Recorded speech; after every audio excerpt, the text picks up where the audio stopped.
Fueled by the explosion of pop culture and music, men's hairstyles in the 1980s reached new heights, literally and figuratively.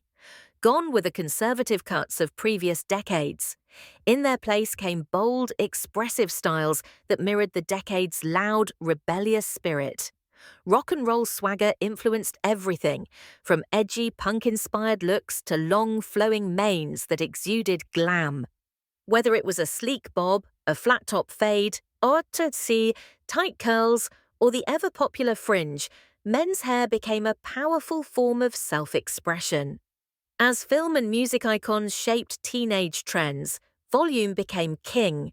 Early in the decade, straight hair still had a presence, but by 1982, perms had taken over, driven by the appeal of rebellious movie characters and a desire to leave the 1970s behind.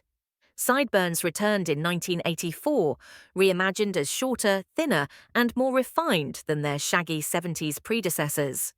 These often accompanied the decade's most notorious style, the mullet.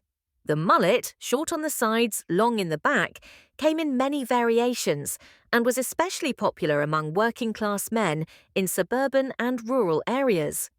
It stood in contrast to the more polished, conservative styles favoured by business professionals.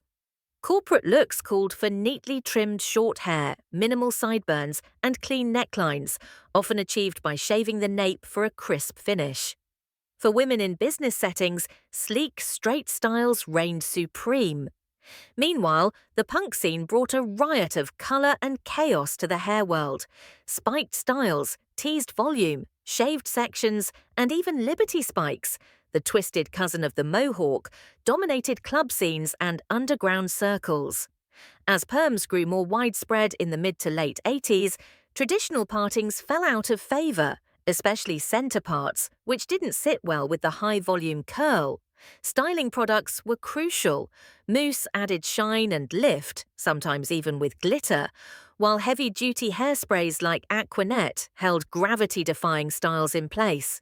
Influence from the Rastafari movement led to artificial dreadlock extensions gaining popularity, adding yet another texture to the decade's mix. Michael Jackson helped popularize the Jerry curl, a glossy defined look that initially gained traction in African American communities. By the end of the decade, though, the Jerry curl faded in popularity, giving way to fresh trends like the high-top fade. The 1980s were nothing if not daring, and nowhere was that daring spirit more visible than on the heads of its boldest trendsetters.